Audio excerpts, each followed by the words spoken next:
Start a garden right away, immediately, now. It's part of this permaculture concepts course that I'm putting together on YouTube. And this is the last video that I put up concerning drawing out a schematic of a simple permaculture design that you can follow, starting from scratch, having long grass. So we'll review this a bit quickly. Where we ended, we drew out this schematic here of a 60 foot by 120 foot lot, single family home, garage, driveway, and we talked about the herb spiral a bit. You can look that up on the internet. We want to know two major influences where the cold winds come from here in our northern cold climate. This would be the north, coming from the north. And we want to know the path of the sun concerning the lot. So in this case, it's on the narrow side of the lot to the front of the house. That's going to make a difference. Here I highlighted the front of the house warming up faster than the rest of the yard. So this is where you're going to plant your first greens of the year, your lettuces and early radishes, to get an early start. And we're there here right now in Wisconsin to do that. Another couple weeks we can start working on our kitchen garden here. Actually, we can start working on it now to get it prepared, but we can plant it and work it in that regard. Over here I kind of made a mistake. Well, not really a mistake. I put a dash here and I didn't really realize it made it look like minus 20 degrees. So it's actually plus 20 and plus 28 Fahrenheit. And these are actually cool season crops. Cool season crops. I'm not rehearsing or anything. I'm just kind of ad-libbing, so I'm making some little minor adjustments here to my ad-libbing. So we have cool season crops. Many of them can live down to plus 20 Fahrenheit, which is 12 degrees below freezing, and some will go down to 28. So that's what you're going to be looking for to plant early in the season. Here in Wisconsin, the last frost date is generally the middle of May or so. But last year was, I think the last frost date was the end of April, so that might be changing. But I plan for whatever frost date, average frost date in your sector. That's what you should plan for in terms of planting cool season crops before that. Okay. Now, I want to explain this little graphic here first. I drew this out and I was going to explain it, and then I decided to leave it out of the video. This is kind of in relationship to one of the other videos I have up on how do you handle yourself in crisis. What you have here is I drew this out as this was you right here. You're in this position, and you want to go that way, and you have all these actors here that are kind of in your way, but they're all moving. They're moving in different directions, different speeds, and it may kind of seem like there's a barricade put up.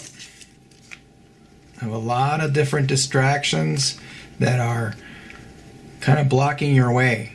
And as Americans, we're used to charging our way through whatever obstacle that we have, and I think now is not the good idea to do that. With all the world events now taking place, I think what you do is you just sit here. You don't do anything. And sooner or later, if you have enough patience and you're sitting there long enough, everything's moving. So, this thing will move over here, and that'll move over here, and okay, you might get this one moving out down that way, you might get this one moving down that way. All of a sudden, you'll have a clear path. Because you're patient and waited, you will have a clear path and you won't have to go through these obstacles. And maybe it'll never clear out, so you just sit there. A lot of things are happening right now, and I suggest staying put. Now, where I ended, we were discussing our kitchen garden here, which is right next to your back door, because this is where you're going to do your first serious plantings, and you're going to be planting crops that have a short lifespan.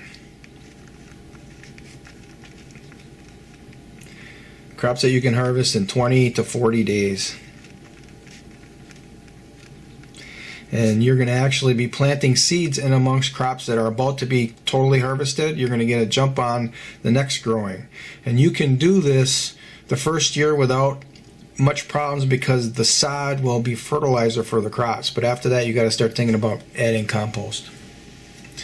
So we're talking about the kitchen garden here. That small box next to the house, I enlarged it here, and we talked about how you cut the line in the sod all the way around with your shovel, then you start popping sod pieces out and you turn them upside down next to the trench that you're digging. And right here is what it's going to look like. The grass of the sod, grass that you're putting it on top of, and then these are the roots of the grass.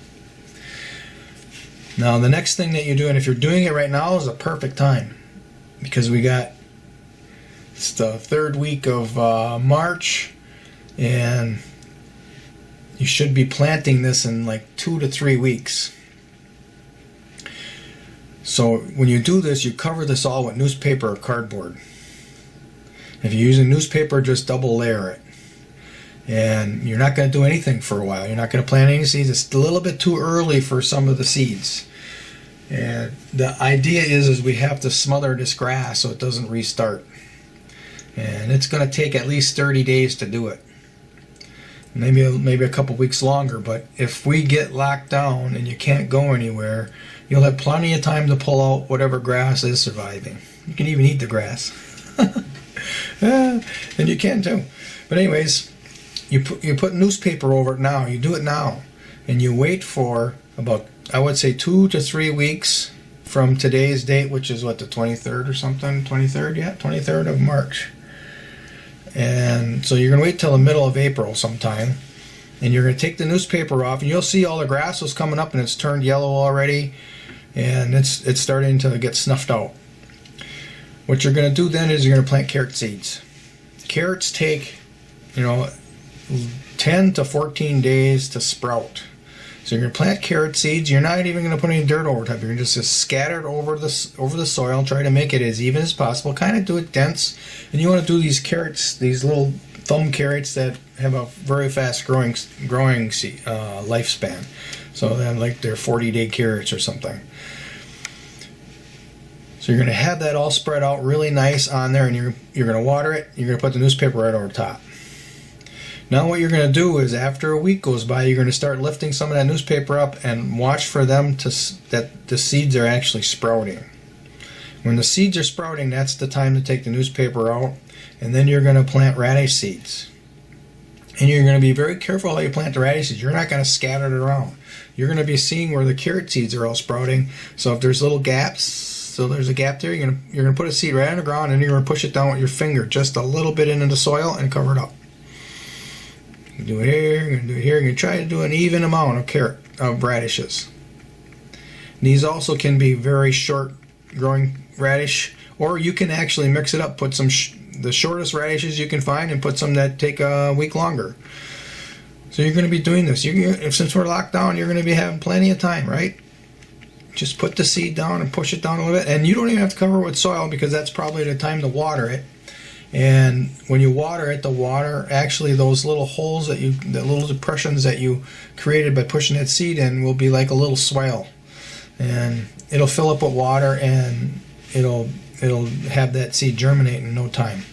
And actually some of the soil that's around your depression will fill in over the seed. If it doesn't, you got to cover it a little bit, because now you're not putting the newspaper back on,